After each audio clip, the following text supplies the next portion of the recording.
Shalom Bapak Ibu Jemaat yang dikasihi Tuhan. Hari ini kita berjumpa lagi di dalam CK7 Online Bible Study. Nah, malam ini kita akan melanjutkan pembelajaran kita di dalam kitab 2 Raja-Raja pasalnya yang keempat ayat 1 sampai 37. Nah, sebelum kita belajar malam ini, yuk kita sama-sama berdoa, datang sama Tuhan. Kita minta hikmat supaya kita bisa mengerti pembelajaran malam hari ini. Mari kita datang kepada Tuhan. Oh,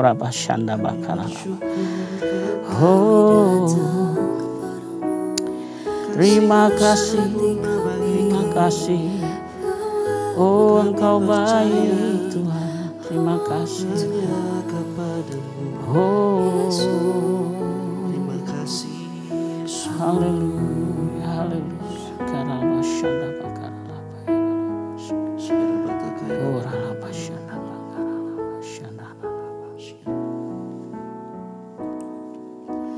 Tiada berubah kuasa nama-Mu, tiada berkesudahan kasih setia-Mu. Apabila Tuhan sudah berfirman, maka semuanya jadi. Tiada berubah kuasa nama-Mu, tiada berkesudahan kasih setia-Mu. Apabila Tuhan sudah berfirman, maka semuanya jadi.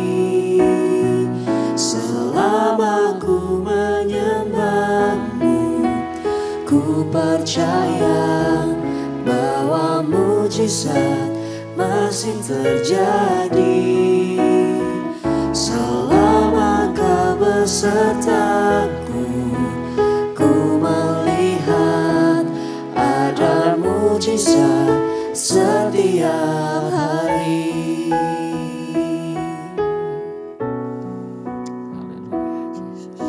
Tiada berubah kuasa nama-Mu, tiada berkesudahan kasih setia-Mu. Apabila Tuhan sudah berfirman, maka semuanya jadi.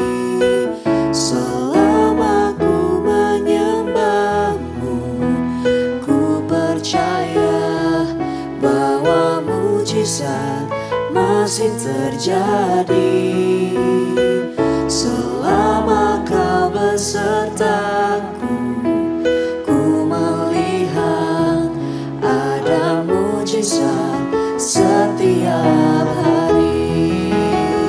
Selama ku menyembah-Mu, ku percaya ada mujizat masih terjadi. Selama Kau besertaku, ku melihat ada mujizat setiap hari. Selama ku menyembah-Mu, ku percaya bahwa mujizat masih terjadi. Selama Kau besertaku, ku melihat ada mujizat setiap hari. Ada mujizat setiap hari. Ada mujizat setiap hari.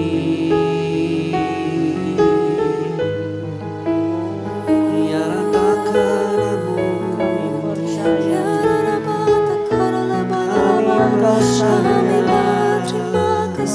mujizat terjadi setiap hari.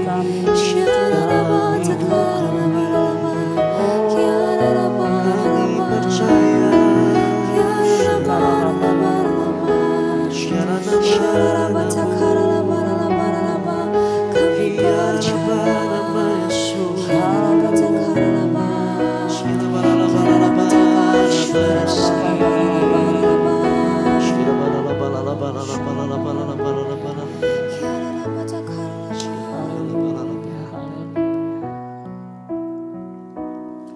Setiap hari kulihat kasih-Mu, setiap hari kulihat kuasa-Mu, setiap hari kulihat mujizat terjadi dalam hidupku.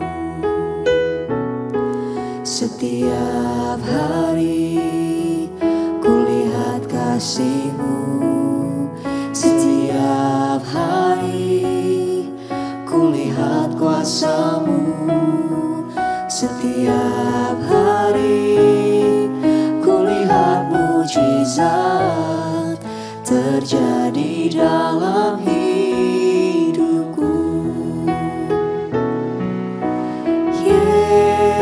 Yesus, Yesus, ku cinta Kau lebih dari segala yang ada. Hanya Yesus, Yesus, Kau segalanya bagiku.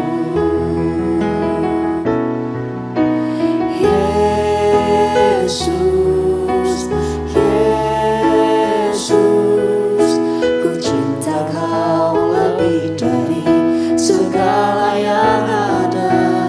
Hanya Yesus, Yesus, Kau segalanya bagiku.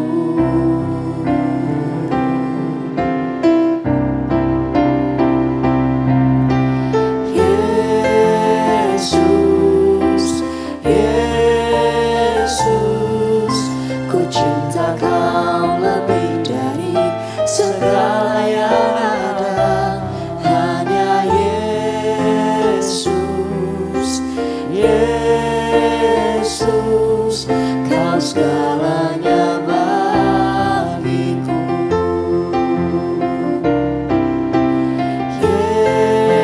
Yesus, Yesus, ku cinta Kau lebih dari segala yang ada. Hanya Yesus, Yesus, Kau segalanya bagiku. Kau segalanya bagiku. Kau segalanya bagiku.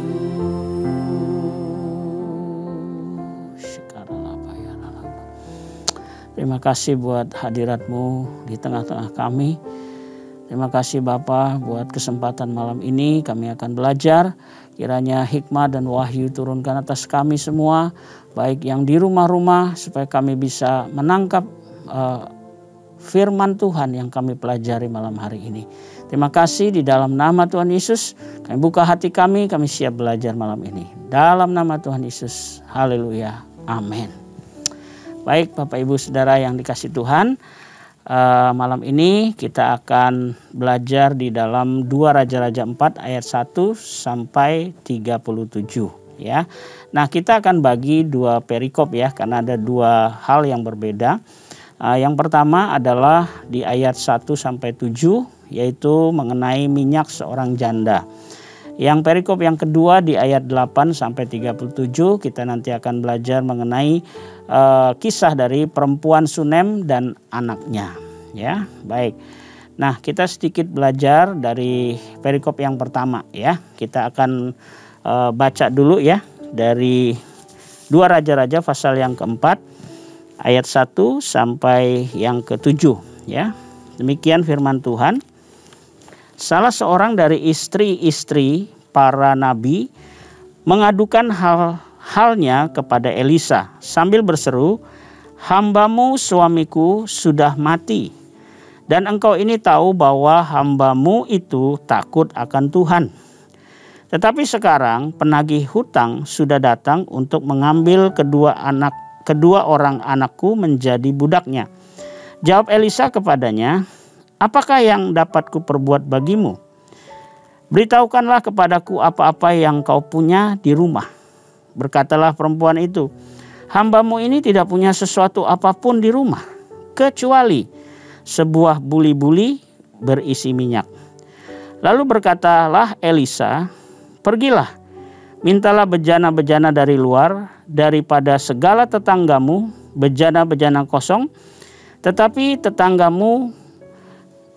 jangan terlalu sedikit. Kemudian masuklah, tutuplah pintu sesudah engkau dan anak-anakmu masuk, lalu tuanglah minyak itu ke dalam segala bejana, mana yang penuh angkatlah. Pergilah perempuan itu daripadanya, ditutupnyalah pintu sesudah ia dan anak-anaknya masuk, dan anak-anaknya mendekatkan bejana-bejana kepadanya, sedang ia terus menuang. Ketika bejana-bejana itu sudah penuh, berkatalah perempuan itu kepada anaknya, dekatkanlah kepadaku sebuah bejana lagi. Tetapi jawabnya kepada ibunya, tidak ada lagi bejana. Lalu berhentilah minyak itu mengalir. Kemudian pergilah perempuan itu memberitahukan kepada abdi Allah, dan orang ini berkata, Pergilah, jualah minyak itu, bayarlah hutangmu, dan hiduplah dari lebihnya engkau serta anak-anakmu. Nah, Bapak Ibu Saudara yang dikasih Tuhan, kita sedikit belajar sedikit latar belakang mengenai Elisa ya. Pada waktu itu Elisa itu sudah diakui dan dikenal sebagai pemimpin para nabi di Israel. Nah, Elisa itu juga sudah sangat dihormati di kalangan raja-raja begitu ya. Nah, tetapi Elisa memang tidak jadi sombong dia ya. Dia tetap rendah hati, buktinya di sini dia tetap didekati ya oleh seorang yang kecil ya seperti janda miskin ini ya dari kelompok para nabi. Nah, Elisa ini memberikan 3 perhatian khusus ya terhadap masalah janda ini ya.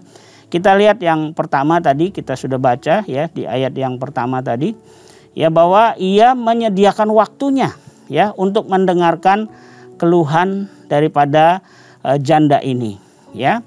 Nah, yang kedua, ia nggak sekedar memberi pertolongan kalau kita lihat tadi ya, tetapi mencoba mengerti situasi dan kondisi dari janda itu di ayat 3 dan 4 ya. Nah, tujuannya apa? Sikap Elia ini supaya ia dapat memberikan pertolongan yang tepat sasarannya ya. Dan sekaligus juga mendorong si janda ini untuk memanfaatkan apa yang masih ada padanya. Nah, pertolongan yang dilakukan Elisa kepada janda itu bersifat memberikan kail ya, bukan sekedar memberikan ikannya. Nah, dari hal ini kita lihat ya bahwa seorang Elisa ya, dia masih mau punya waktu mendengarkan keluhan daripada janda ini yang sudah suaminya meninggal. Ya, dikatakan di situ bahwa tadi suaminya itu takut Tuhan. Ya, tapi setelah meninggal ternyata ya ada kebutuhan-kebutuhan mungkin daripada istri dan anak-anaknya sehingga mereka mungkin berhutang. Ya, tetapi itu pun Elia masih memberikan waktunya dan dia memberikan pertolongan itu tepat. Ya, dia mengajar ya para perempuan ini supaya tidak menerima ikan, tetapi dia belajar untuk mencari ya, untuk berusaha. Jadi ada usaha di sini ya. Nah, yang ketiga di sini kita lihat ya di ayat yang ke-7 ya. Pertolongan yang diberikan Elisa itu tidak hanya untuk menyelesaikan persoalan yang sementara ternyata ya, tetapi justru untuk kebutuhan hidup di masa depannya, di masa berikutnya. Ya, jadi ini sungguh hikmat ya dari Tuhan diberikan pada Elisa untuk menolong seorang janda yang miskin yang ditinggal suaminya, tetapi tetap bisa bertahan untuk menghidupi dia dan juga anak-anaknya. Ya, nah apa yang bisa kita belajar dari janda dan kedua anaknya ini, Bapak Ibu? Yang pertama ya. Kisah ini menyatakan bahwa Allah itu sangat peduli dengan umatnya yang setia dan takut akan Dia, ya, yang sedang dalam kesulitan bahkan memerlukan pertolongan. Jadi Bapak Ibu, Mari kita belajar ya. Kalau kita ada masalah, khususnya mungkin bagi istri-istri ya yang ditinggalkan oleh suaminya ya. Belajar kita untuk datang kepada Tuhan. Minta petunjuknya ya. Supaya jangan kita berharap kepada manusia, tetapi kita tetap berharap kepada Tuhan ya. Nah, yang kedua, janda dan kedua anaknya ini mewakili umat Allah ya, yang ditinggalkan dan ditindas ya pada waktu itu. Nah, Allah itu peduli. Di ayat kedua dikatakan, jawab Elisa kepadanya, apakah yang dapat kuperbuat bagimu? Artinya Bapak Ibu, kalau kita ada masalah, kita datang sama Tuhan. Tuhan itu peduli sama kita. Ya, jangan sampai kita mengharapkan manusia, tapi tetaplah berharap kepada Tuhan. Ya, di dalam 1 Petrus pasal yang ketiga ayat yang kelima, saya tambahkan di sini, mungkin buat khususnya para istri. Ya, ada satu pelajaran yang berharga di sini, bahwa dikatakan di dalam 1 Petrus pasal yang ketiga ayat yang kelima dikatakan, sebab demikianlah caranya perempuan-perempuan kudus dahulu berdandan, yaitu perempuan-perempuan yang menaruh pengharapannya kepada Allah. Nah, khusus ya buat para istri ya, ketika kita masuk dalam pernikahan, ini sebagai catatan buat kita. Jangan berharap pada suami, tapi taruh pengharapanmu itu kepada Tuhan. Ya, karena ketika nanti suami pun misalnya dipanggil Tuhan, istri sebagai penolong, dia tetap akan bisa bertahan. Ya, dia tetap akan bisa berharap sama Tuhan. Karena bagi Tuhan nggak ada yang mustahil. Tadi kita lihat Tuhan itu sangat peduli. Ya, jadi kita jangan cari pertolongan lain. Datanglah kepada Tuhan, maka kita akan ditolongnya. Ya, itu yang kita belajar ya dari perikop ini. Ya, yang berikutnya kita akan lanjut dalam perikop yang berikutnya, yang kedua ya. Di sini judulnya adalah perempuan Sunem dengan anaknya. Ya, nah dari kisah perempuan Sunem yang kaya ini ya. Ini ada 3 peristiwa yang penting yang kita nanti akan belajar ya, note ya. Oke. Yang pertama kita lihat di ayat 8 sampai yang ke-17 di sini ya. Dikatakan pada suatu hari Elisa pergi ke Sunem. Di sana tinggal seorang perempuan kaya yang mengundang dia makan. Dan seberapa kali ia dalam perjalanan, singgahlah ia ke sana untuk makan. Berkatalah perempuan itu kepada suaminya, sesungguhnya aku sudah tahu bahwa orang yang selalu datang kepada kita itu adalah abdi Allah yang kudus.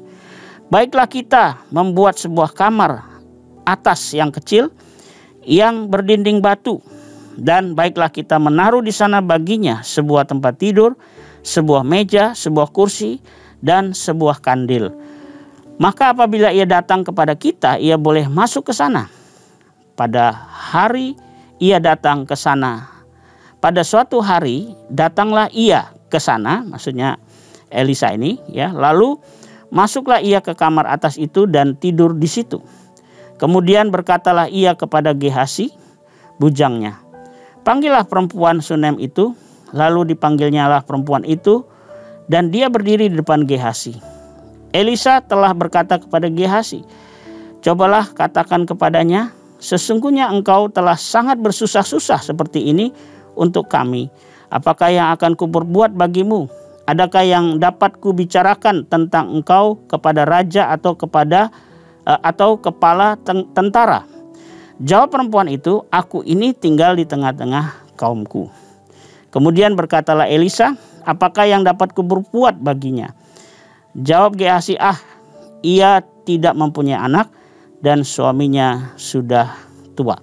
Bapak Ibu, kita lihat di sini ada seorang keluarga ya di sini, dan dikatakan yang disebut di sini seorang perempuan, jadi istrinya ya, dia seorang yang kaya dikatakan. Tapi dari perkataan Gehasi tadi kita lihat bahwa kondisi keluarga perempuan ini, dia menikah dengan suaminya sudah tua ya, dan dia tidak punya anak. Nah, Lalu Elisa menawarkan di sini di ayat yang ke-15 ya. Tentunya dengan tuntunan Tuhan ya. Lalu berkatalah Elisa, panggillah dia, dan sesudah dipanggilnya berdirilah perempuan itu di pintu. Berkatalah Elisa, pada waktu seperti ini juga tahun depan engkau ini akan menggendong seorang anak laki-laki. Tetapi jawab perempuan itu, janganlah Tuanku ya abdi Allah, janganlah berdusta kepada hambamu ini. Ya, jadi di sini atas tuntunan Tuhan tentunya Elisa ya mau berdoa supaya perempuan ini memperoleh anak, keturunan. Tetapi dari istri, dari perempuan ini dia lihat itu mustahil sekali karena suaminya udah tua. Mustahil, gak bisa. Makanya dikatakan, udah Elisa jangan berdusta, begitu. Itu mustahil, ya. Tetapi saya percaya Elisa dituntun Tuhan untuk memberkati perempuan ini ya, keluarga ini ya. Dan akhirnya apa? Kalau di ayat 17 dikatakan terjadi ya apa yang Elisa nubuatkan gitu ya. Dan dia dikatakan mengandunglah perempuan itu lalu melahirkan seorang anak laki-laki pada waktu seperti itu juga pada tahun berikutnya seperti yang dikatakan Elisa kepadanya. Nah, Bapak Ibu nggak sampai di sini. Kalau kita nanti baca terus ya, anak ini akhirnya bertumbuh dewasa. Tapi tiba-tiba di ayat 19 ya, tiba-tiba di sini menjeritlah ia kepada ayahnya. Aduh, kepalaku, kepalaku. Lalu kata ayahnya kepada seorang bujang, angkatlah dia dan bawa kepada ibunya. Diangkatnyalah dia, dibawanya pulang kepada ibunya. Duduklah ia di pangkuan ibunya sampai tengah hari. Tetapi sesudah itu matilah dia. Bapak Ibu, di sini kita lihat tragis sekali ya. Satu sisi ada hal yang mustahil yang sebenarnya mereka rindu-rindukan seorang anak. Dan Elisa pada waktu itu dia menubuatkan dan nubuat itu terjadi. Dia mengandung, dia bisa melahirkan seorang anak laki-laki. Tetapi setelah itu Bapak Ibu ujian datang ya. Anak ini tiba-tiba sakit kepalanya, dia menjerit. Lalu dikatakan tadi matilah dia gitu ya. Nah, di sini kita lihat Bapak Ibu bahwa berkat Tuhan ya, berkat Tuhan ini ya, anak itu perlu ada ujiannya juga ternyata ya. Dan ini kita lihat di sini bahwa perempuan ini sedang diuji. Tetapi lihat respon dari perempuan ini. Ayat 21, lalu naiklah perempuan itu, dibaringkannyalah dia di atas tempat tidur abdi Allah itu, ditutupnyalah pintu dan pergi sehingga anak itu saja di dalam kamar. Sesudah itu ia memanggil suaminya serta berkata, suruhlah kepadaku salah seorang bujang dengan membawa seekor keledai betina. Aku mau pergi dengan segera kepada abdi Allah itu dan aku terus pulang. Berkatalah suaminya, mengapakah pada hari ini engkau hendak pergi kepadanya, padahal sekarang bukan bulan baru dan bukan hari Sabat. Nah, perhatikan jawab perempuan itu, jangan khawatir. Wah, ini statement yang nggak biasa ya. Karena kondisinya dia sedang melihat bahwa anaknya itu meninggal. Tapi ketika ditanya sama suaminya mau kemana, lalu dia bilang dia mau pergi kepada abdi Allah. Lalu dia bisa bilang jangan khawatir. Berarti di sini nggak main-main nih, ada sesuatu yang kita lihat bahwa perempuan ini memiliki iman ya. Dan dikatakan di 24, dipelanainya lah keledai itu dan berkatalah ia kepada bujangnya, tuntunlah aku dan majulah. Jangan tahan-tahan aku dalam perjalananku kecuali apabila aku katakan kepadamu. Demikianlah perempuan itu berangkat dan pergi kepada abdi Allah di Gunung Karmel. Segera sudah abdi Allah itu melihat dia dari jauh. Berkatalah ia kepada Gehazi, bujangnya, lihat perempuan Sunem itu datang. Larilah menyongsongnya dan katakan kepadanya, selamatkah engkau? Selamatkah suamimu? Selamatkah anak itu? Jawab perempuan itu, selamat. Wah, ini dua kali ya kita lihat bahwa ini statement yang nggak biasa Bapak Ibu. Dalam kondisi dia bergumul ya, dia sedih anaknya bisa meninggal ya. Tetapi tadi waktu mau pergi pun suaminya dia bilang jangan khawatir. Nah, berikutnya dikatakan lagi, ditanya sama Gehazi bujangnya si Elisa ya, selamatkah engkau? Selamatkah suamimu? Jadi ditanya kabarnya ya, kamu gimana, baik-baik enggak? Suamimu baik-baik enggak? Anakmu baik-baik enggak? Tapi ini ajaib ya jawaban dia. Dikatakan jawab perempuan itu selamat. Wah, ini sesuatu yang kita perlu belajar ya. Di dalam masalah ya, gimana pun ya, khususnya menghadapi anaknya yang sedang dia tahu sudah meninggal gitu ya. Tapi dia bilang anaknya selamat. Wah, ini statement iman ya kalau menurut saya ya. Nah, di ayat 7 di situ dikatakan, dan sesudah ia sampai ke gunung itu dipegangnyalah kaki abdi Allah itu, tetapi Gehazi mendekat hendak mengusir dia. Lalu berkatalah abdi Allah itu, biarkanlah dia, hatinya pedih. Tuhan menyembunyikan hal ini daripadaku, tidak memberitahukannya kepadaku. Bapak Ibu, kita lihat di sini ya, bahwa ketika dia ketemu sama abdi Allah itu, Elisa, dia pegang kakinya erat-erat. Tapi Gehazi bujangnya mau ngusir dia. Ini bicara apa Bapak Ibu? Kata pegang erat-erat. Saya mau katakan ya, kalau kita dalam musibah, apapun masalah kita, ya, peganglah janji Tuhan. Pegang Tuhan, pegang janjinya, ya. Ini supaya apa? Supaya ke depan akan terjadi mujizat, ya. Nanti kita lihat di akhir, ini happy ending, ya. Nah, lalu berkatalah perempuan itu, adakah ku minta seorang anak laki-laki daripada tuanku? Bukankah telah kukatakan, jangan aku diberi harapan kosong. Bapak Ibu, memang secara manusiawi, ya, perempuan ini ada kecewa, ya. Karena satu sisi dia sudah senang, dia berharap-harap ada punya anak, dapat anak, tapi anak ini meninggal. Ada kekecewaan di situ. Tetapi di tengah kecewaan itu lebih besar imannya. Nah, ini luar biasa ya. Nah, maka berkatalah Elisa ayat 29 ya. Berkatalah Elisa kepada Gehazi, ikatlah pinggangmu, bawalah tongkatku di tanganmu dan pergilah. Apabila engkau bertemu dengan seseorang, janganlah beri salam kepadanya. Dan apabila seorang memberi salam kepadamu, janganlah balas dia. Kemudian taruhlah tongkatku di atas anak itu. Tetapi berkatalah ibu anak itu, demi Tuhan yang hidup dan demi dirimu sendiri, sesungguhnya aku tidak akan meninggalkan engkau. Artinya apa? Kita lihat perempuan ini nggak mau meninggalkan abdi Allah ini. Artinya apa? Dia tetap minta ya abdi Allah ini yang bertindak. Dia, kalau bahasanya sekarang gini, kita tetap tunggu, minta sampai Tuhan jawab, ya, nggak lari kemana-mana fokusnya, dia lari kepada Tuhan, ya. Nah, lalu bangunlah Elisa dan berjalan mengikuti perempuan itu. Nah, singkat cerita ya, Bapak Ibu, sampai di rumahnya gitu ya, Elisa sudah lihat bahwa anak ini mati. Lalu dikatakan ayat 33, sesudah ia masuk ditutupnyalah pintu sehingga ia sendiri dengan anak itu di dalam kamar. Kemudian berdoalah ia kepada Tuhan. Tadi ingat ya kata Elisa ketika dia dengar berita bahwa anaknya sudah mati, ya, dia bilang begini, ini disembunyikan oleh Tuhan. Jadi Tuhan nggak beritahu Elisa, ya. Rupanya ada rahasia. Kadang-kadang kita ini mau tahu semuanya, ya. Tetapi Tuhan punya jalan yang kita nggak tahu kadang-kadang Bapak Ibu. Makanya tetap percaya, ini penting ya. Lalu Elisa berdoa dan Tuhan kasih instruksi sama dia. Di ayat 34 ya sampai yang ke 36 di situ ya. Di situ dikatakan bahwa Elisa itu tiarap ya. Dia dikatakan di situ membaringkan dirinya di atas anak itu dengan mulutnya di atas mulut anak itu dan matanya di atas mata anak itu serta telapak tangannya di atas telapak tangan anak itu. Tentu ini instruksi dari Tuhan setelah dia berdoa ya, dan ia meniarapkan anak di atas anak itu ya, maka menjadi panaslah badan anak itu. Perhatikan di sini. Sesudah itu ia berdiri kembali dan berjalan dalam rumah itu sekali ke sana, sekali ke sini. Kemudian meniarapkan pulalah ia di atas anak itu. Maka, nah Bapak Ibu lihat, di sini terjadi sesuatu.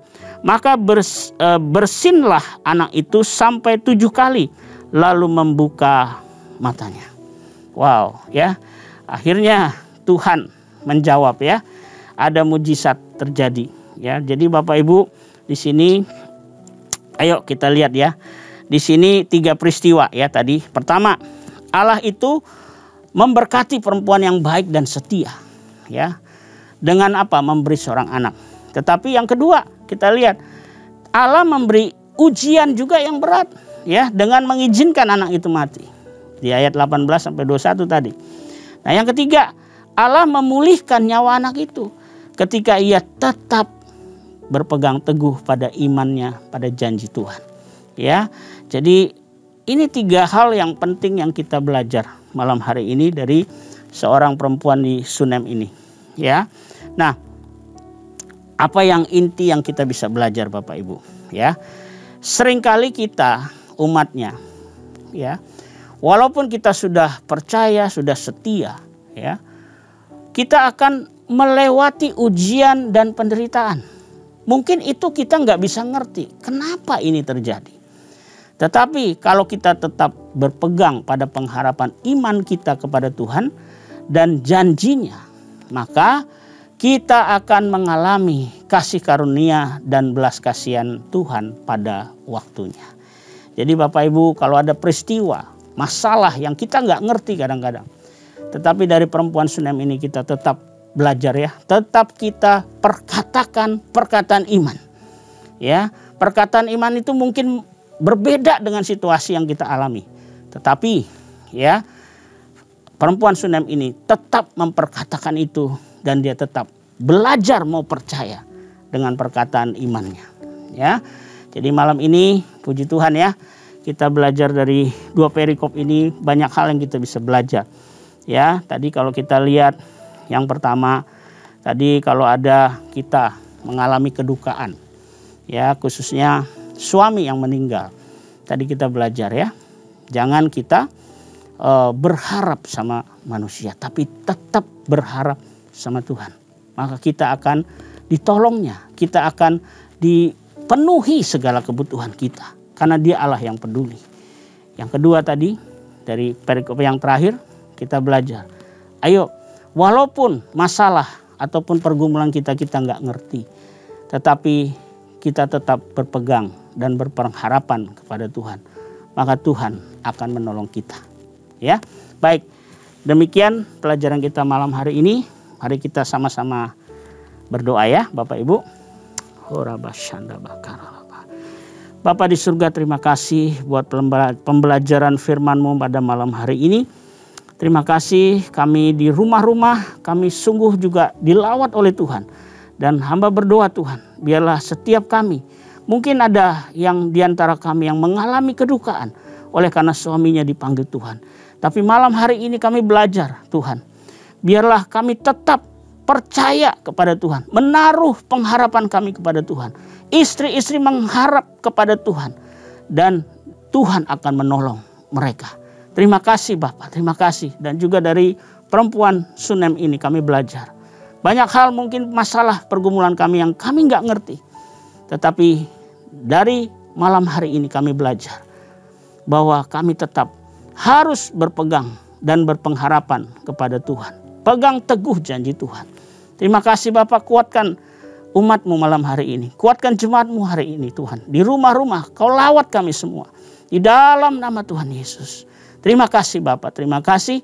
Sebelum kami tutup pembelajaran malam ini, berkatilah setiap umat-Mu yang pada malam ini menyaksikan acara ini. Mari Bapak Ibu Saudara di rumah-rumah, angkat tangan-Mu dan arahkan hatimu kepada Tuhan. Terimalah berkat yang berlimpah-limpah dari Allah Bapa kita. Kasih karunia dalam anaknya yang tunggal, Tuhan kita Yesus Kristus. Dan persekutuan yang manis dengan Roh Kudus menyertai kita semua. Mulai saat ini sampai Maranatha. Tuhan Yesus datang menjemput kita semua di awan-awan yang permai. Bahkan untuk selama-lamanya. Mari kita yang percaya sama-sama katakan amin. Selamat malam Bapak Ibu Jemaat. Selamat beristirahat. Tuhan Yesus memberkati kita semua.